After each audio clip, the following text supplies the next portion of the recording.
बस friends, SmackDown हो चुकी है खत्म और पर्थ ऑस्ट्रेलिया से जो स्मैकडाउन का एपिसोड था ये लिटरली आग था। आई मीन लिटरली आग था, क्योंकि इसके अंदर दोस्तों जिस तरीके से एंडिंग आई है, I am shocked right now. और गाइस सच्ची बात बताऊं, आज डब्ल्यू वालों ने बता दिया क्यों ट्रिपल एच की एरा में भी हम एक्सपेक्ट कर सकते हैं अनएक्सपेक्टेड। तो हुआ क्या, चलिए फास्ट फॉरवर्ड डिस्कस कर लेते हैं। तो आज दोस्तों स्मैकडाउन के एपिसोड से पहले ही कांड हो जाता है। होता ये दोस्तों कि पर्थ ऑस्ट्रेलिया में क्राउन ज्वेल का किक ऑफ रखा हुआ था।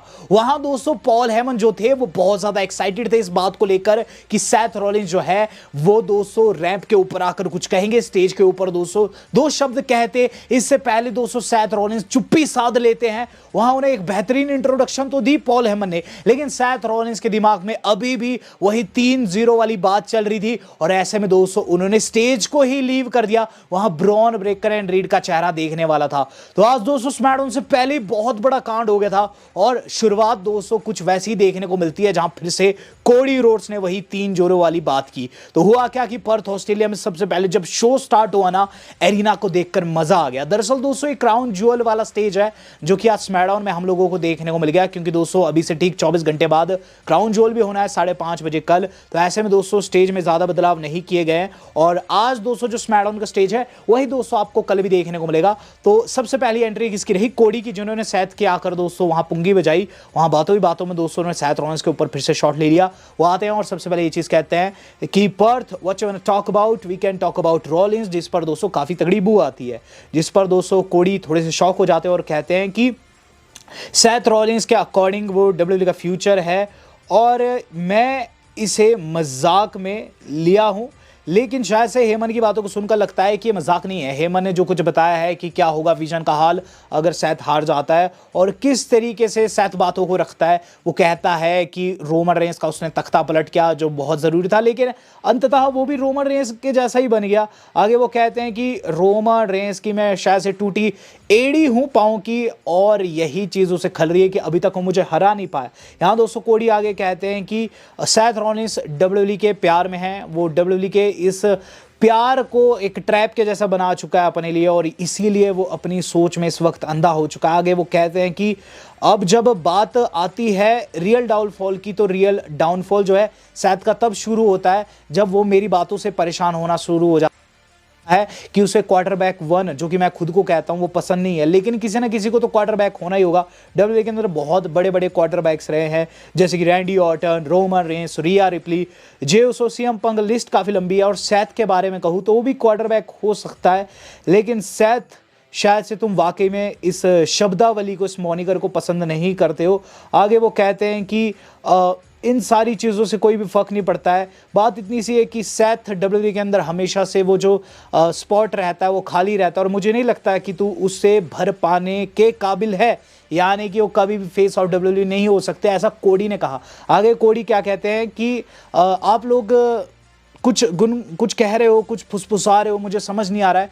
तो इस पर वो माइकल कोल से पूछते हैं। माइकल कोल कहते हैं मेरी भी समझ नहीं आ रहा है, क्योंकि लोग वहाँ तरह तरह की चैट कर रहे थे, ऑस्ट्रेलिया की क्राउड काफ़ी पम्प्ड अप थी। तो सवाल दोस्तों जाता है फिर वेड बैरेट के पास। वेड बैरेट दोस्तों जवाब देते हैं कि ये अपनी भाषा में क्या कह रहे हैं। तो वेड बैरेट बताते हैं कि ये लोग चिल्ला रहे हैं सेथ इज़ ए वैंकर। और उसके बाद दोस्तों कोडी जो है लास्ट लाइन कहते हैं, वो कहते हैं कि सेथ को लगता है कि दुनिया उसके आसपास घूमती, यही उसकी सबसे बड़ी प्रॉब्लम है। लेकिन सेथ अगर तेरी दुनिया डिफरेंट है तो मेरा तुझसे सवाल यह है कि उस दुनिया में मैं कौन से रोल में हूँ, उस दुनिया में मेरा क्या स्थान है, क्योंकि तू जानता है तेरा रिकॉर्ड मेरे खिलाफ अभी भी 3-0 का है, जो कि मैं कल 4-0 करने वाला हूँ। तू जानता है I am the only one, I am the only wrestler in this whole freaking world जिसे तू बीट नहीं कर पाया है। और इस तरीके से दोस्तों इस सेगमेंट खत्म होता है। कुल मिलाकर दोस्तों यहाँ कोडी की बहुत तगड़े से वाट लगा दी थी, माफ़ कीजिएगा सेथ की बहुत तगड़े से वाट लगा दी थी दोस्तों कोडी ने अपने प्रोमो में, और ये चीज़ साफ कर दी थी कि 3-0 का रिकॉर्ड जो है वो आगे भी कंटिन्यू रखेंगे, बल्कि इसे 4-0 का वो कर देंगे। तो गाइस कल का मैच बहुत अहम होने वाला है। इसके बाद दोस्तों जो अगली चीज़ हम लोगों ने देखी वो भी काफ़ी अहम थी। होता यह कि कोडी बैकस्टेज जाते हैं और अचानक से जेकब फाटू से टकरा जाते हैं। जेकब फाटू ये चीज़ कहते हैं कि कोडी well good luck for tomorrow, लेकिन जब उस मैच में से निकल कर तू आएगा तो दूसरी छोर पर मुझे पाएगा, यानी कि मैं नेक्स्ट इन लाइन हूँ। ये बात उन्हें कही हुई थी कि गाइस कोडी वहाँ से चल देते, ये चीज़ कहते हुए कि ठीक है मैं देखता हूँ कि तू कैसा करता है। यहाँ से दोस्तों हमें ये चीज़ देखने को मिलती है कि जेकब फाटू जैसे ही पीछे मुड़ते हैं वहाँ दोस्तों उनके ऊपर हो जाता है तगड़े वाला हमला, जो कि दोस्तों किसी और ने नहीं बल्कि ड्रू मैकिंटायर ने कर दिया। ड्रू मैकिंटायर दोस्तों जेकब फाटू को वहाँ बक्सों के ऊपर फोड़ते हैं और इस दौरान दोस्तों हमें चीज़ देखने को मिलती है कि वहाँ आ जाते हैं बीच में निक एल्डिस और मामला शांत करने की कोशिश करते हैं। ड्रू कहते हैं कि उन्होंने निक एल्डिस से कुछ बात करनी है और उसके बाद निक एल्डिस कहते हैं कि ठीक है हम उस पर वार्तालाप करने के लिए रेडी है। इस दौरान दोस्तों जो जेकब फाटू है वो भी बैकग्राउंड में खड़े हो रहे थे और सेगमेंट खत्म हो जाता है। यहाँ दोस्तों रिंग में देखने को मिल रहा है दोस्तों सेमी ज़ेन, जो कि दोस्तों अपनी मैच की तैयारी कर रहा है। वो दोस्तों किसी मिस्ट्री ओपोनेंट को फेस करने वाला था। और गाइस सच्ची बात बताऊँ, ये पूरा का पूरा जो सेगमेंट था ये एब्सोल्यूट गोल्ड था।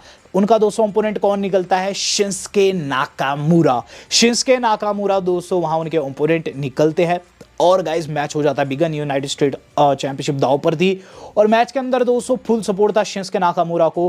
वेलकम बैक के नारे लग रहे थे, बहुत अच्छा लग रहा था शिंसुके लाला को फाइट करता हुआ देख। 2 किंशासा ऑलरेडी लगा चुके थे, लेकिन गाइस तीसरे को जाने वाले होते हैं हम लोगों को देखने को मिलता है कि एक बहरूपिये ने हमला कर दिया दोस्तों शिंसुके नाकामुरा को बाहर निकालकर क्लोज लाइन कर दिया। चेहरे पर पेंट, मैं समझ गया कोई और नहीं बल्कि टामा टोंगा था। टामा टोंगा ने दोस्तों वापसी कर दी और उसके बाद दोस्तों वहां हमें और बाकी गुर्गे देखने को मिलते हैं, ठाला ठोंगा लोआ और उसके साथ साथ दोस्तों हम लोगों को देखने को मिलता है दोस्तों वहां जेफ। और इस दौरान दोस्तों इन सभी ने बहुत गंदी पिटाई कर दी है दोस्तों सेमी की और ये मैच थ्रो कर दिया गया। ये मैच दोस्तों डीक्यू में खत्म हो गया और शिंसुके को भी बहुत गंदा पीटा जाता है। सेमी ज़ेन को टूर ऑफ आइलैंड भी लगाता है दोस्तों वहाँ ये बंदा जिसे हम जेफ कहते हैं। तो कुल मिलाकर दोस्तों यहाँ बहुत गंदे तरीके से पीटा गया और उसके बाद सोलो सिकोआ आते हैं जिन्हें FU सोलो के नारे सुनने को मिले हैं।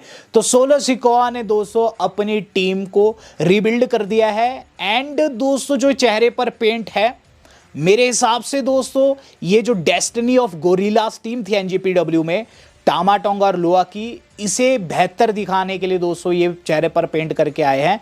और कुछ कुछ बुलेट क्लब की भी दोस्तों मुझे वाइब आई। सोलो सिकोआ दोस्तों यहाँ दोनों की लाशों के ऊपर खड़े थे जो कि दोस्तों देखने में काफ़ी सॉलिड नज़र लग रहा था दोस्तों, बहुत अच्छा लग रहा था। तो गाइस इस तरीके से सेगमेंट खत्म हुआ है। हम लोगों को दोस्तों अब देखने को मिलता है बैक स्टेज दोस्तों बात लग रही है किसकी? ड्रू मैकिंटायर और निक एल्डिस की, जहाँ दोस्तों फाइनली जो बातचीत है वो इस चीज़ के ऊपर लग रही है कि क्या फ्यूचर होगा जेकब का और ड्रू का, जिस पर निक कहते हैं कि वो परेशान आ चुके हैं और नेक्स्ट वीक वो मैच बनाते हैं इन दोनों का जो कि स्मैकडाउन में होगा। कि गाइस ड्रू मैकिंटायर जो है हामी भरते हुए नजर आते हैं, एकाएक उन पर हमला हो जाता है दोस्तों जो कि दोस्तों किसी और ने नहीं बल्कि दोस्तों जेकब फाटू ने कर दिया। जेकब फाटू दोस्तों यहाँ फिर से उठ खड़े हुए और हमला इनके बीच में ब्रॉल जो हो चुकी है तैयार बिल्कुल दोस्तों। यहाँ जेकब फाटू ने हमला किया था और गाइज उस दौरान वहाँ ऑफिशियल्स आ जाते हैं और दोनों को रोक देते हैं। तो यहाँ दोस्तों अच्छा हुआ कि ये ब्रॉल रुक गई, वरना ये दोस्तों अगले हफ्ते तक पहुँचते ही नहीं।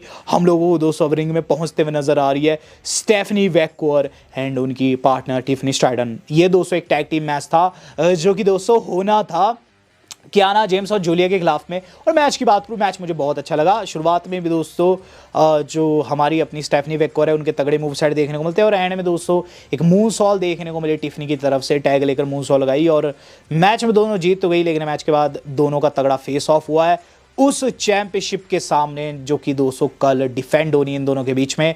तो आज दोस्तों काफ़ी अच्छे से इस मैच को या फिर कह लीजिए दोस्तों इस particular champ versus champ bout को डब्ल्यू वालों ने टीज किया। हम लोग देख रहे हैं दोस्तों एक और मैच की कंफर्मेशन होता ही है कि सोल रूका जो है जो कि NXT टैलेंट है और जारिया जो है जो कि ऑस्ट्रेलिया की ब्रॉक लेसनर है, वो बातचीत कर रही है कि गाइज उनको कन्फ्रंट करती है शॉर्लेट फ्लेयर, अलेक्सा ब्लिस, जहाँ अलेक्सा और शॉर्लेट वही गुणगान करती है अपना कि हमारे पास एक्सपीरियंस है ये वो। सो जारिया कहती है कि अगर तुम में इतना मादा है तो हमें फेस करो। तो इस चैलेंज को शार्लेट ने एक्सेप्ट कर दिया है और मैच भी दोस्तों आप लोगों को जल्द देखने को मिला। हो सकता है दोस्तों कल के क्राउन ज्वेल में इसे ऐड कर दिया जाए या फिर दोस्तों अगले हफ्ते की स्मैकडाउन में दोस्तों ये टैग टीम चैंपियनशिप के लिए होगा। अब गाइस जो अगला मैच हो रहा है वो है मेंस की टैग टीम चैंपियनशिप के लिए एंड आई मस्ट से इस मैच की जिस तरीके की एंडिंग आई इससे बेटर एंडिंग हो ही नहीं सकती थी। तो हुआ क्या दोस्तों कि सबसे पहली चीज़ अंकल हाउडी अवेलेबल नहीं थे, उनकी जगह दोस्तों जो निकी क्रॉस है वो लेती है एंट्री और वो भी ब्रे वाइट वाले स्टाइल में, और जिस पर दोस्तों हम लोगों को देखने को मिलता है मैच जो कि स्ट्रीट प्रॉफिट के अगेंस्ट था। Tag team title on the line थे। मैच की शुरुआत में दोस्तों स्ट्रीट प्रॉफिट वाले काफी स्ट्रांग लगे, लेकिन एंड में दोस्तों बी फैब के ऊपर चढ़ गई निकी क्रॉस, जहां दोस्तों एरिक रोवन को टेक आउट करने के चक्कर में अंदर बेचारे दोस्तों मॉन्टेस को लग जाता है फिनिशर, और गाइस यहां उनकी हो जाती है पिनफॉल। मैच तो जीत लिया था व्हाइट सिक्स ने, लेकिन वो नहीं जानते उनके पीछे खड़े हुए हैं उनसे भी बड़े भूत, यानी कि दोस्तों डेस्टिनी, यानी कि दोस्तों the one and only MFT। सारे सारे सुपरस्टार्स दोस्तों फेस ऑफ करते हैं। सोलो सिकोआ खड़े हैं निकी क्रॉस के अगेंस्ट में, और गाइस निकी को कुछ कह रहे हैं। निकी क्रॉस बिन बात की चिपक रही है उनसे। सोलो सिकोआ कह रहे हैं कि अपने बाप को बुला, यानी कि अंकल हाउडी को बुला, और इस दौरान दोस्तों अपनी टीम को वहां से जाने को कहते हैं। तो यहां दोस्तों कहीं ना कहीं डब्ल्यू वालों ने वॉर गेम्स का आधार डाल दिया है, एंड मेरे हिसाब से दोस्तों जब मैच होगा तो काफी तगड़ा रहेगा।